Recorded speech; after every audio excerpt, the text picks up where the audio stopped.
Господи Ісусе Христе, Сине Божий, помилуй меня грешного.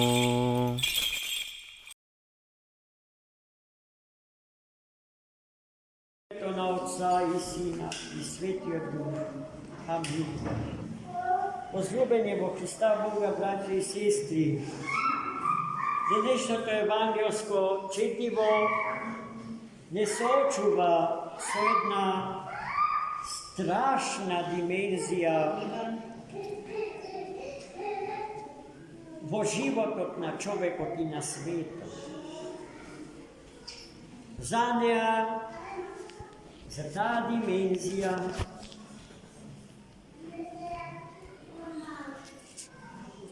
čija opasnost i gibelnost je besomnežna, ne site luge saka da zna. Бидејќи неа можат да ја видат и да ја осознаат само очите на верата, а очите на верата се очите на духот. И оној кој што ослепел духовно, изгубил очите на духот, тој не може да го види се она што денешното Свето Евангелие ни го открива како една од многуте стварности на човечката екзистенција. Оној што го изгубил доброволно окото на духот, тој е оној за кој што во едно друго евангелско четиво се вели: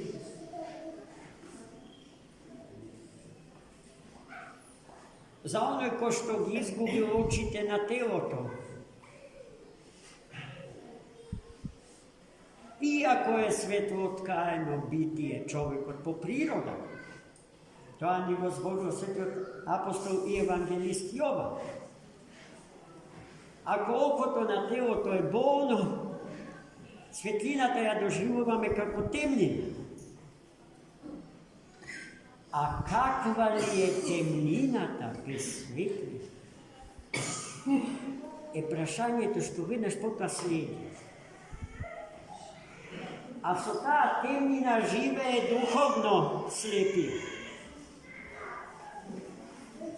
Оној кој што не сака целосно да го согледа дарот на животот што од Бога на човекот му доаѓа во сите негови димензии, во сите негови слоеви, на сите полиња од неговата манифестација.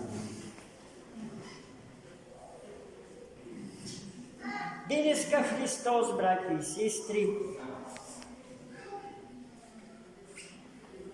стигна во земјата Гергесинска.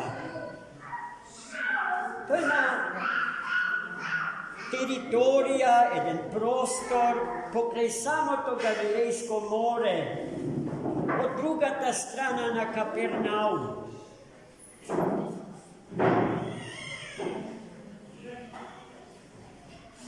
Обично Христос е во друштво на многу илјаден народ, кој што се турка да се допре до него, да го чуе неговиот спасителен збор, неговиот логос што животворува и лечи. Овој пат имаме една сосема подруга атмосфера, една сосема подруга гледка. Христос се среќава со двајца бесни, демоно обседнати, луѓе во кои што во чија внатрешност се населиле нечистите сили. И тие на местото на среќавањето дошле од гробиштата, каде што живееле, а гробиштата се секоја синоним, символ за присуството на смртта. Od всекогаш гробиштата во сите древни култури се доживувале како безживотен, смртоносен простор.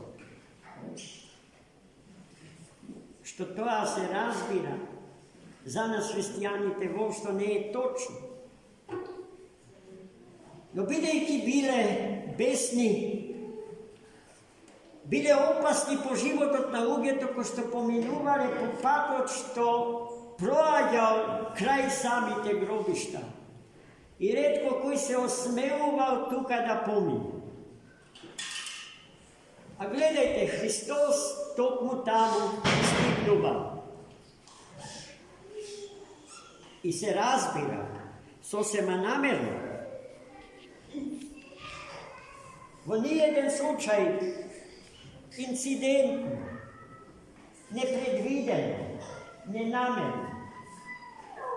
Зошто намерно Христос доаѓа на тоа место и се среќава со ним? За да ни покаже, браќи и сестри, кој е вистинскиот Господар на животот и на се што е од Бога создадено, бидејќи само она што од Бога е создадено е реално постоечко. Се друго е лага. Онолку колку што е лажен светот што ни доаѓа, емитиран од компјутерските технологии.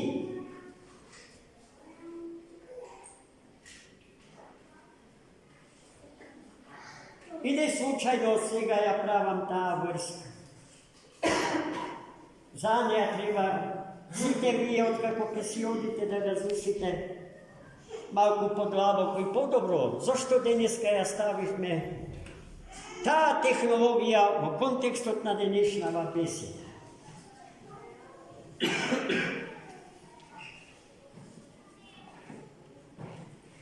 И гледајте сега, пред вистинскиот Господар на животот и на светот застануваат двајцата бесни. И сега мислам дека може интересно да ги проследиме зборовите што тие му ги упатуваат нему, на Христос. Што сме ти направиле, му велат тие. Исусе, Сине Божи, то се нивни зборови.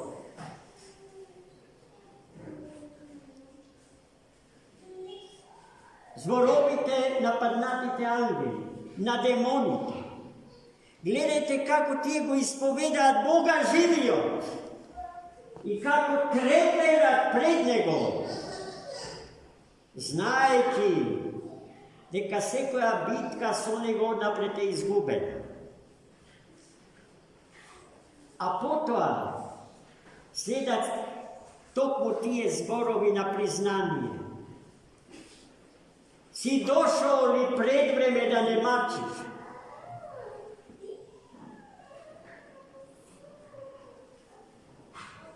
И потоа тие забележале недалеко од таа средба едно крдо со свињи, напасувани од повеќе свињари. Бидејќи знаеле дека Христос од нив бара веднаш да ги напушта духовните простори на двајцата демоно обседнати. Затоа и ги кажа зборовите, зар си дошол пред време да не мачи?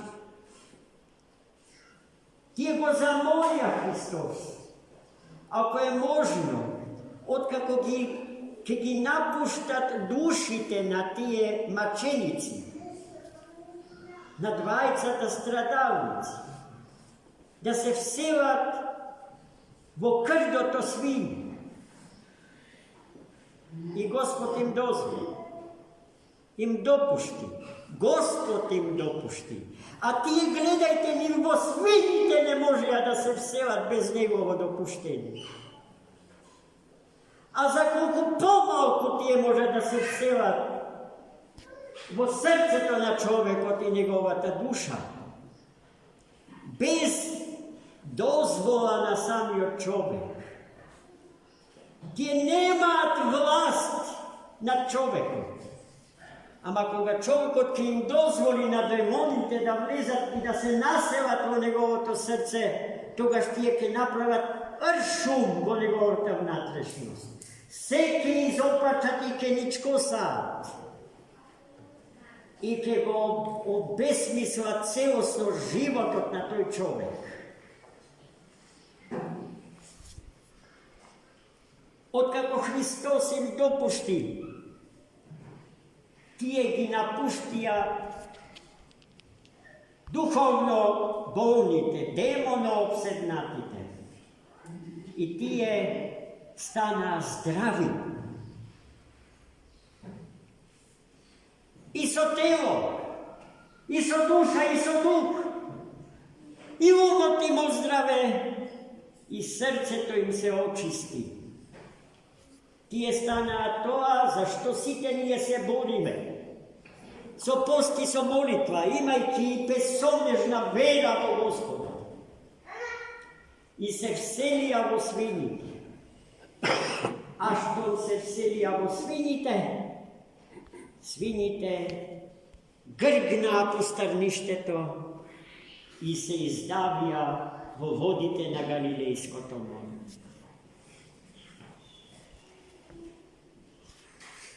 Господи, оздрави го нашиот вид духовен, за да ја видиме таа страшна димензија од човечкото живење и постоење. Овој свет, имаме впечаток, е дека се повеќе под власт на демоните.